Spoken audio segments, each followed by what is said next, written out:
know I'm coming through. When the growth look good on you, best believe they wanna screw now. I've been trying to climb, devil threw me in the dark. Baby, don't be insecure, you can still go make a mark like blow. Could never let them drain my soul now. Blow. Table turning like doorknobs, wow. Blow. I think I'm about to set sail. I'm a walking, living legend, walking with my chest out. Life keep dealing me cards, I keep fitting in. Yes, people, what is going on? What is going on? It's G, and you know what time it is. You know what it is. We are back in the building. We're back in the building today. First solo video, so to speak. And today I kind of wanted to rap about Thiago. And obviously, you guys can see it in the title. Thiago, the man, the myth, the maestro. Obviously, there's been a lot of talk about Thiago recently. He's obviously missed out on the Spain World Cup team going to Qatar, as you guys can see here. They've gone with the midfield of Sergio Busquets, Rodri, Gavi, Carlos Soya, Marcos Llorente, Pedri, and Koke. Now, obviously, like I said, it's mainly Liverpool fans, of course, as it would be and as it should be. But there are obviously other people speaking on this in regards to Thiago. And I was sitting there thinking, and I was like trying to go back, and I was looking at, you know, his career, and I was looking at like his stats and things like that. And I was trying to wonder, you know, is it really that surprising that Thiago has missed out on the World Cup squad? You know, he was in the Euro squad recently, in the Spain Euro squad, and he wasn't really an integral part. You know, he was I would say a bit part player, but even then that might even just be a bit too kind to him.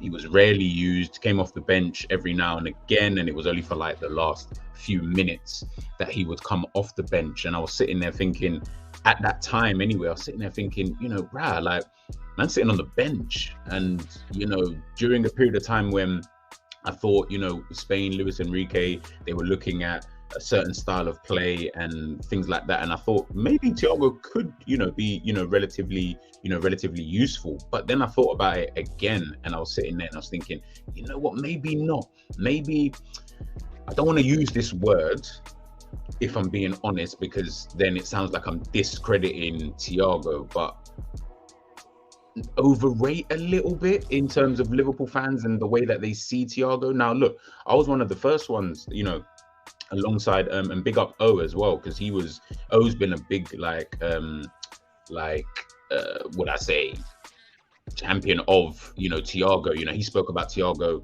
from a very, very long time ago. I know he'd been watching Thiago for a very, very long time, obviously throughout his time at Barcelona to Bayern Munich, and I've been following him as well. But I would say O was really the one who kind of made me notice Thiago a lot more. And so I was sitting there thinking to myself, like, you know, what, like, Thiago, like, you know, this is a genuine player, you know what I mean? Like, this is a guy who, for the first time in, I don't even know, like, years, and I can't even really think back to a player of that ilk, where they have genuine world-class quality and they're coming into this squad of that level, you know, already. You know, this isn't a player who we're waiting for 2 years, like a Darwin Núñez, for example, or like a Mo Salah, or, you know, players of that kind of ilk where you're like, all right, give him a year or two and he'd be at that world-class level. This was a guy who's just coming off the back, you know, of winning the Champions League with Bayern Munich. So you're sitting there and you're thinking, all right, yeah, cool, like, this got to be the guy, you know, this got to be the guy that you know is going to come in. You know, we're going to be playing some different kind of football. We got him on a cheap. Yes, he was old. Obviously, he was 30 at the time, 31, I believe. There were a couple suitors in for him. I know that PSG were really, really in for him, and they were really trying to press to sign Thiago. There was a lot of back and forth, obviously, with Liverpool, whether we sign him now or should we sign him the following season, because his deal was going to end, you know, at the end of that season that we signed him with Bayern Munich. So it was a case of, do we sign him now or should we just wait until January, maybe get him on a pre-contract deal? But I think Liverpool, Jurgen Klopp, they probably looked at it and thought to themselves, nah, let's get him in now, because if we do wait until January, again, teams like PSG, other teams will probably come into play. Even Barcelona might even have come into play, you know, in regards to someone like Thiago. So you're sitting there thinking, let's just get him in now. And again, I was very, very happy, and still am, to be fair, that we signed someone like Thiago. But when you look at Thiago, and again, for those who have watched him for a long time, since his Barcelona days, he came up through the youth ranks, La Masia and things like that. I think when I watched Thiago, and, the Thiago that I remember, from his Barcelona days to Bayern Munich, I don't think that that's the same player, and again, I say all of that to say, this is why I'm not really that confused as to why he hasn't made the Spain squad, because I think that his game has kind of changed since he came into the Liverpool squad. A lot of Liverpool fans, they say, Thiago is our best defender, in that midfield. He gets about, he likes to put himself into challenges, even though he's injury prone. He likes to put himself in for challenges. He likes to make himself tough in that midfield, and that's not really to say that he can't do it, because he has shown on occasions that he is someone who can do that. But if you guys remember correctly, in his first season at Liverpool, if we go back, look at his first game for Liverpool, that first game against Chelsea, where he was threading these eye of the needle passes, and it was even to a point where I remember, I think there was the goal that was disallowed. I think Sadio Mane might have scored it. I'm not 100% sure, but I think it was Sadio Mane or one of the front players who had scored it off the back of might have been a Henderson cross, and then they put it in. All I got told about Thiago was, and all that kept being said, and some of the stats that were being thrown around about him, was he was the assist before the assist guy. He's the guy that you give it to someone, they get the assist, we get a goal. That was the kind of vibe that I was kind of getting with him. So I thought to myself, all right, cool. Liverpool need that. Liverpool have always had, under Jurgen Klopp, a very industrious midfield, as we know. And obviously that is contributed to some of the main problems that Liverpool have obviously had this season. Not having that industrious midfield, not having that, the engine, as they like to call it, in that midfield, because of some players' form, some players declining due to age, just really due to age, to be honest with you, but also just declining in their performances. Fabinho, obviously, he's not old, but he's someone who his performances have just seemingly declined over the last, really this whole year, to be honest with you, and more so this season. Hence the reason why when you see players like an Elliott or a Jones in the midfield, you can see that they've got a bit more energy about them. Obviously they're a lot younger, 19, 20, 21, so when they come into that midfield, you probably would feel that they've got a bit more injection. But over the years for Thiago at Liverpool, since he joined, he has gotten better. In his first season, he was picking up so many yellow cards. It was getting ridiculous, late to challenges, couldn't really tackle properly, picking up booking here, booking that. You were almost probably as guaranteed as when we see James Milner in the midfield, and we just know, yep, James Milner's getting a yellow card, 100%. That's almost like a certainty kind of thing. At one point in time, it was every single game that Milner would come on, he'd get a yellow card. That was what Thiago was like when he first joined the club. It was that constant being late to challenges. And I think that was, again, just more due to the fact that he was getting accustomed, to the tactics, to the style, and, things like that. But over time, he has gotten better. I definitely think he's gotten a lot better at that. I definitely think that, he's improved in that department. But then I feel that we've taken away from his game a little bit. Do you know what I mean? I genuinely do believe that we have taken away from his game. He still, will like to drop deep. He would still like to pick up the ball from the centre backs or from the full backs, whoever, in the defence, from the goalkeeper sometimes. And he does like to, lay off a pass here, keeps it moving. But I just think that it is a weird one. Obviously, he's getting older, so he's not going to be. He was never someone who was fast or anything like that. Anyway, that's not what we're looking for in someone like Thiago. He's in the mold of like a Xavi, Iniesta, Xavi Alonso, Sergio Busquets. Of that Spain midfield where pace isn't what we need from them. Pirlo, another one. They are quick with the brain, and Thiago still is very, very quick with his brain.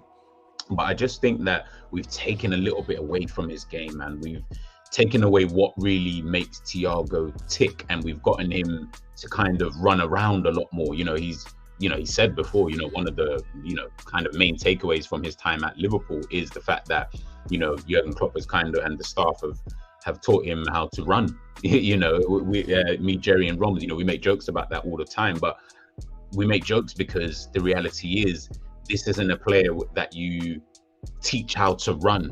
That shouldn't be his game. I think that, for example, if he was in a Manchester City midfield, and he's played under Pep Guardiola, at Bayern Munich, but when he's in a Manchester City midfield, or if he was in a Manchester City midfield, should I say, that wouldn't be his game at all. I don't think that Pep Guardiola would have him doing all the doggy work. Obviously, different teams, different systems, different setups, of course. So I can totally understand that. But this is what I mean about utilizing the players that we have, and using their skills to our advantage. I've said it before many times in regards to Jurgen Klopp and how he kind of shoehorns too many players, puts them in positions that, where did you even see that? I'm not saying that no player can play in another position, because sometimes some players stumble across a position. Sometimes players will get into or feel a new position and it just feels at home, and I totally understand that. But you look at his kind of track record, Harvey Elliott, right winger, all of a sudden he's a central midfielder now. Curtis Jones, left winger, plays behind the striker as well. All of a sudden, he's a central midfielder now. We haven't really been utilizing out there on that left-hand side due to maybe just Mane being there at the time, injuries and things like that, maybe. But at the same time, we're not utilizing their skills. Fabio Carvalho is now the latest player who, we've tried him on the left, we tried him in the center, and it's just not working at all. And he looks such like a shadow of the player that I thought we were signing, at that time. And I just think that when I look at someone like Thiago, it's the same thing. It's the exact same thing. We're shoehorning him in to an industrious midfield, an aging midfield at that, where you're not really utilizing his skills, to the best of his abilities, to be honest with you. Maybe if we had, again, I'm going to throw out that name, maybe if we had like a Bellingham and a Rice, for example, in a midfield three, and then Thiago's playing as the 6, maybe that might work. Maybe, because then you've got two energetic midfielders, two box-to-box midfielders, two players who can get up and down the pitch and can kind of do all of that doggy work, which then allows for Thiago to be able to do what he does best, which is pick up the ball, pick a pass. We know he can dribble. He does this famous shimmy. He does the kind of shimmy, and then he goes one way. He looks like he's going one way, and then he goes the other way. He's really, really good at that. So he's definitely someone who can play in tight spaces, a bit like like the Xavis, the Iniestas, but like a bit like a David Silva in that sense. Those kind of cute, neat players where even in danger, you're not even that worried. Like, I'm not going to be worried even now if he picks up the ball from, the goalkeeper and he's one of the deepest players. I'm not thinking, oh, goodness gracious me, it's Thiago on the ball. No. I'll be fairly confident, as we all would. But I just think that over the years at being at Liverpool, personally, I just think that we've taken away from his main game. And I think that has then contributed to the fact that why now we don't really see Thiago, in that Spain squad anymore. It's very, very weird. You look at this.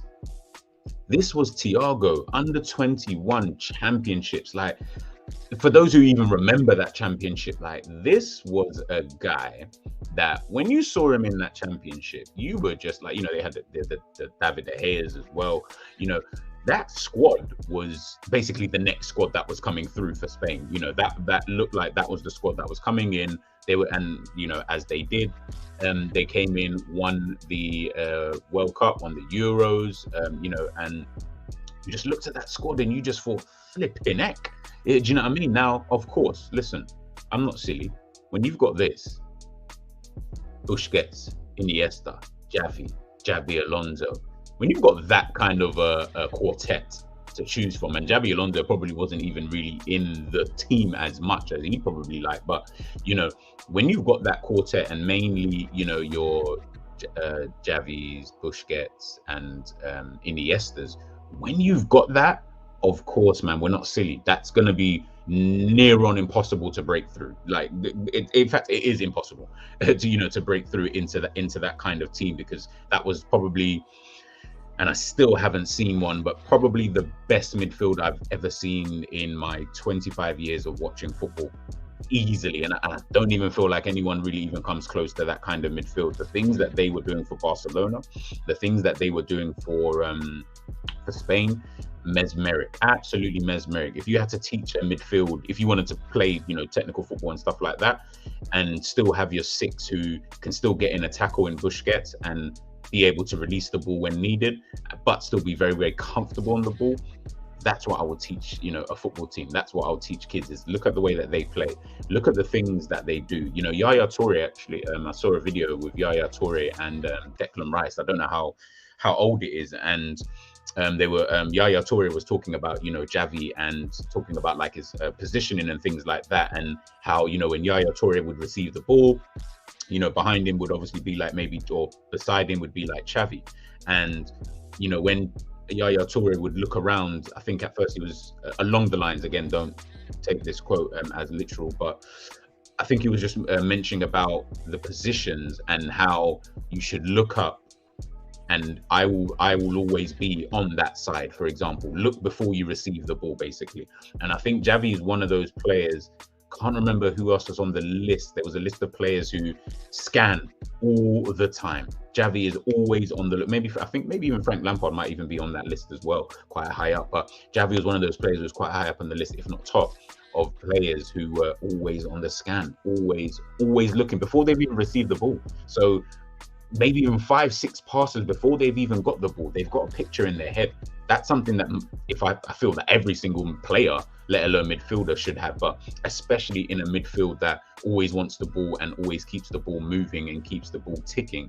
You need to have your head on a swivel. You need to know your surroundings. You need to know, who's going to be there, who's going to, be in certain positions when I need to release the ball at certain times and things like that. And I think that, for me, is going to be one of the reasons, obviously, why someone like a Thiago wouldn't be able to make the squad at that time. And then if you add in David Silva, Santi Cazorla, Juan Mata, add in just those three to the four I just named, that's 7 midfielders. Isco used to get in and around. He was playing really, really well when he moved from Malaga to Real Madrid. So of course, when you look at these kind of players, Thiago, not to say that he wasn't good, of course, I think he's been steady his entire career, from Barcelona days, through to Bayern Munich. Peaked a little bit at Bayern Munich. I'd probably say he played his best football there, and then obviously now he's at Liverpool. I just think that with it being so, give or take, impossible for him to make that squad, when I look now and they've got, if we look here again at the Spain squad, when they've got players like Gavi, Rodri, Sergio Busquets, Pedri, even Koke, I'm not going to say that all these players are in form. I know I was speaking to Roms, and Roms watches quite a bit of La Liga, so he'd probably be the best person to ask in that regards, in terms of the form of some of these players. But when you do look at those players and their skill set, I think it just suits what Luis Enrique is actually trying to do. And when you've got Rodri and Sergio Busquets, who are probably the exact same player, you're not going to take any of those two out at this current moment in time. Maybe, of course, for the future, they're going to need to, start looking at that, to be fair to you. But when I do look at that midfield, I think to myself, quite a few of the players they're fairly similar. They're fairly similar, and you had to have Pedri, and you had to have Gavi in, both Barcelona players, both playing at a very, very high level for such a young age. So maybe that was just almost bringing the youthful exuberance into the team. Koke, he's an old head, international experienced player for Atletico Madrid, and I just feel that he's someone who was automatically going to be in there. And again, as I said, with Rodri and Busquets, I feel that they're kind of the same player. So again, they're going to be in that squad. Where do you fit in a Thiago?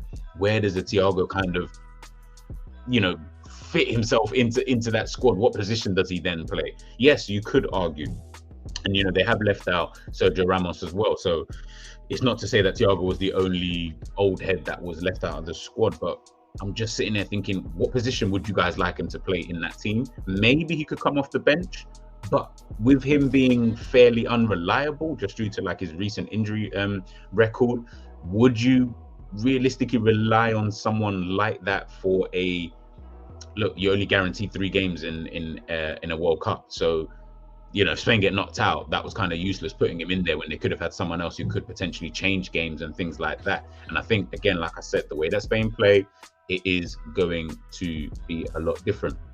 Let's look at his Barcelona stats from his time there. Obviously, came up through the youth system in 2008, 2009. He appeared once, again in 2009, 2010. 2010, 2011, appeared 12 times. The 11-12 season, for some reason, I don't know what actually happened in that season. Guys, let me know in the comments. Please make sure you're smashing a like if you do like the video, and please make sure you're subscribing if you like this kind of content. Obviously, so I want to take a look at 2012, 2013. That's where he really did kind of excel for Barcelona. Played obviously his most amount of matches. He was kind of in his stride, and I think I do remember that 2012, 2013 season. That was the year before Liverpool went on that title third under Brendan Rodgers, and I remember watching Thiago, because I remember watching Thiago from that under 21, and I remember sitting there thinking, yo, like, this guy, he has to make the squad, or if he can't make the actual first team, which at that time would have been, again, near on impossible, he's just got to stay. If he stays at the club, he'll get his chance. But I think he was in a position whereby he kind of felt, I need to be playing more games, especially if he wants to make that Spain squad. You're not going to make it at all if you're not playing. So I need to try and make that squad anyway by moving on. And then obviously he then moved on to Bayern Munich, and they've got some of they've got his Bayern Munich stats here.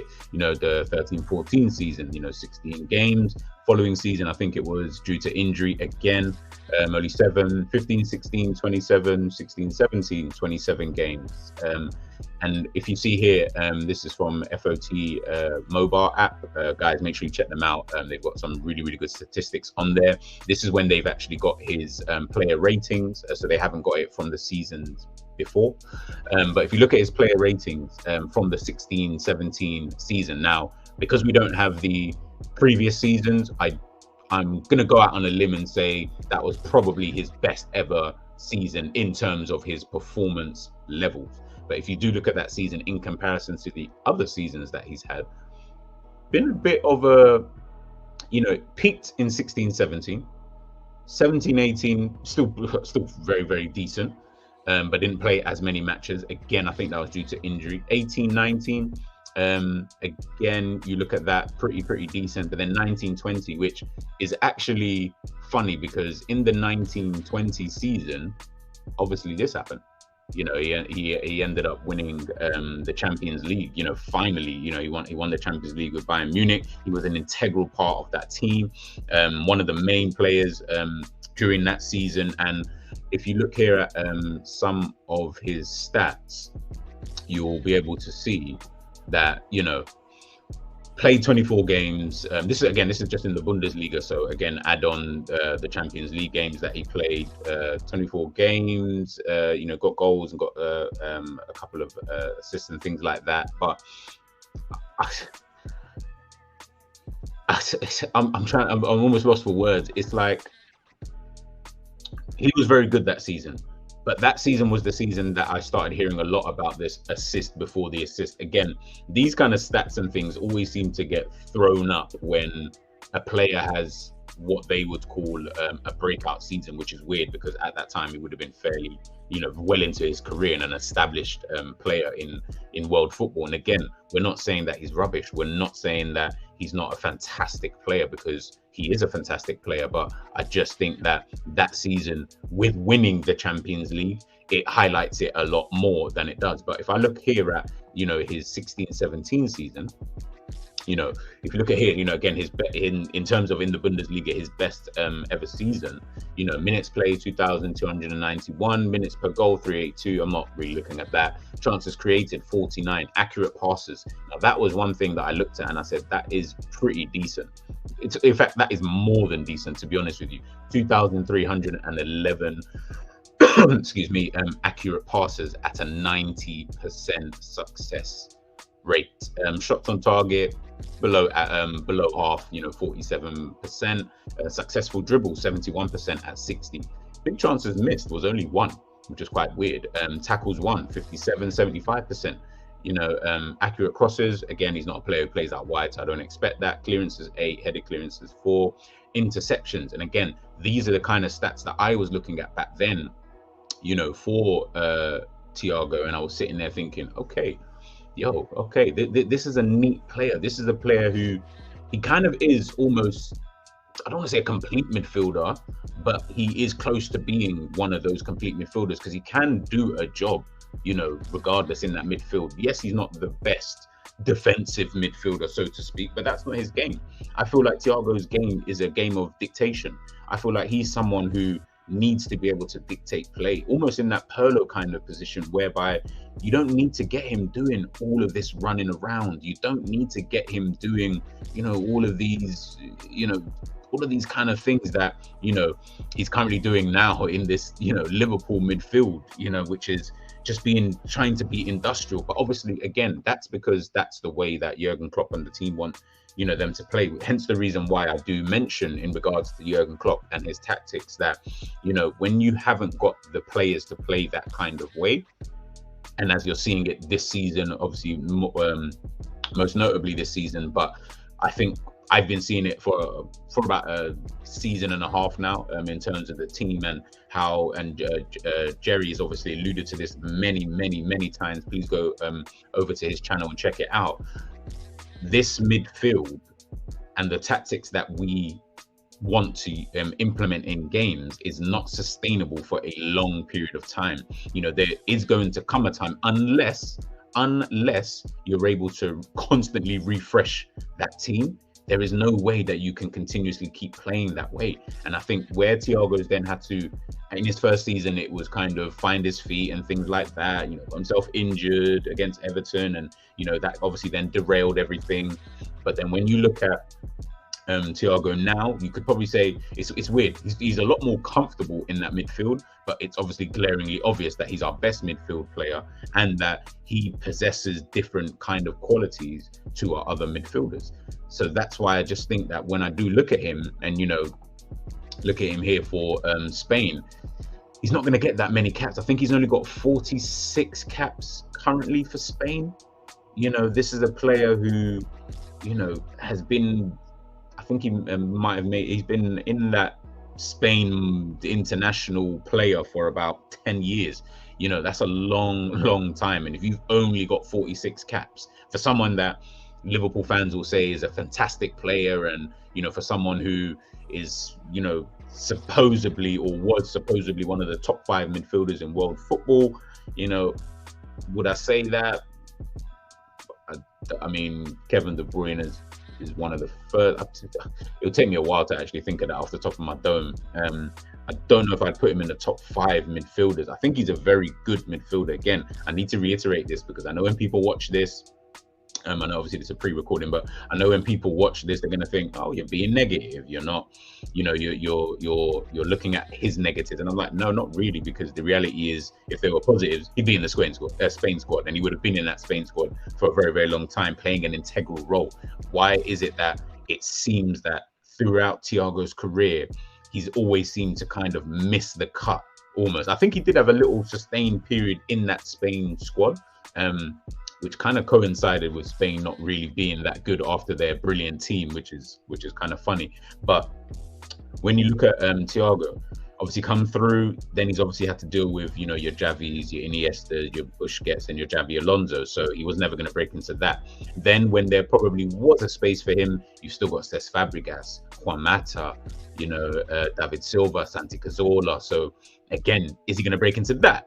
Probably not really, because in my opinion, they are better players. So then you look at the period that he would have been starting for Spain.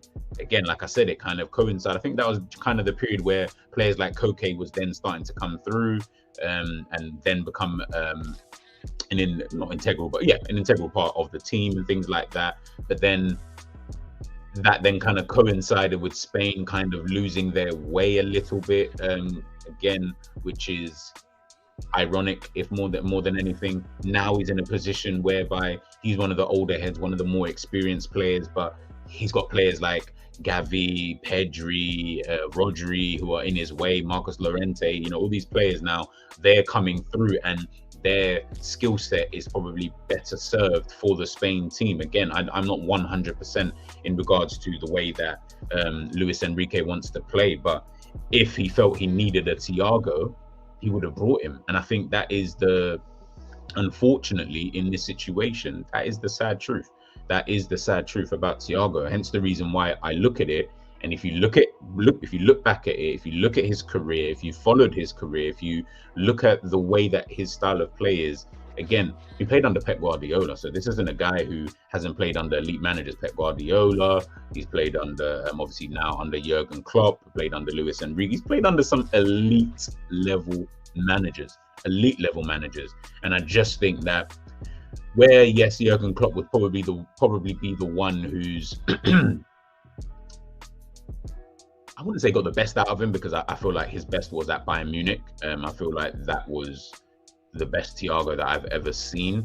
But Jurgen Klopp would probably be the one who has tried to utilize his skill set to his advantage, whilst also trying to add in some of the things and try and implement some of the things that he would like for him to, do. So it's a tricky one. And guys, and look, it's painful missing a World Cup. We've seen a lot of players who I would think should have made World Cup squads in other teams, you know, your Tomores and Roberto Firmino's for Brazil and things like that.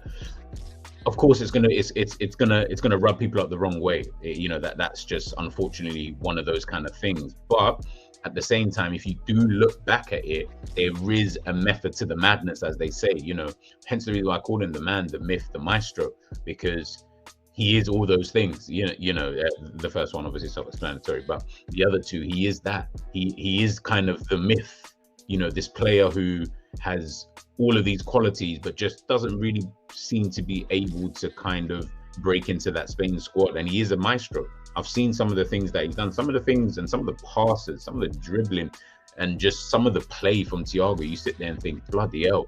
Like, to this day, I still think that his best half, or his best, it was a half actually against Chelsea, that was like probably the best game I've ever seen from Thiago. In my personal, that showed you that if we had kept that Thiago, if we had, implemented that Thiago into this midfield, I think this midfield would have gone up a notch. And I don't think you'd be noticing how bad we are currently, because the midfield will be asked to do a different job. And I think personally, and this is just my own opinion, I do believe that Jurgen Klopp should be trying to implement that kind of midfield. I don't feel that having this industrious midfield is something that can constantly work. Again, you can have it in certain games. Of course you can. We saw, the other day, Liverpool played against their last game against Southampton. Look at that second half again, guys. Go back and watch the game. Go back and watch the game that Liverpool played against Spurs. Go back and watch it. Numerous times, numerous games this season. This season probably is the biggest sample size that you're going to have of why this kind of style cannot be implemented in every single game. It can be implemented in your big games against your Manchester Cities and things like that, but that's when the intensity level is at its highest, and I think that's just more down to player motivation more than anything, because you can't one week be so intense and then the next week, we played against West Ham and the team will look flat dead out, and then, subsequently looking at the games against Nottingham Forest, against Leeds, those teams, it's not like we've got better quality than them. Of course we do. Look at the players that we have: Van Dijk, Salah, Alisson, Trent, Robbo, Konate. We've got some fantastic players, but for some weird reason, it just seems like Liverpool are just being outworked by a lot of teams, and that in itself isn't really a good look. And I feel that the only reason that you're getting that is purely because we're in a position whereby the team just cannot sustain that level of play forever. And unfortunately, some players are not going to make their international squads, because of that, because the style of play that they play at Liverpool, not many other international teams really play that. Maybe if you did have an international team who did play that, you would see Trent Alexander-Arnold in the England squad a lot more. You'd see Thiago in the Spain squad a lot more. You'd see Firmino in the Brazil squad a lot more. You would see these things, but you know, unfortunately, you're not going to, because of the style of play that we have here. It works for us, but it doesn't work for everybody else. Not everybody else has the players to be able to do so. So, look, I'm going to end the video there. And I think this isn't trying to bash Thiago or anything like that. I really do like him as a player. I am fairly happy that, you know, we were able to sign someone of genuine, or who possesses world-class abilities and things like that. You know, those are the kind of signings I would love to see more of in this team.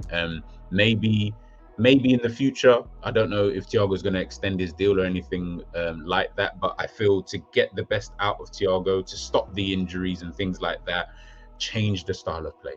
Change, like, now I don't know what he's going to do moving forward. Obviously, he hasn't been able to make that Spain squad, so I don't know if that then means he's going to just decide he wants to retire or something like that. But I believe that even whether or not he retires or from international duty, if he does, that would, you know, potentially help him to prolong his club career.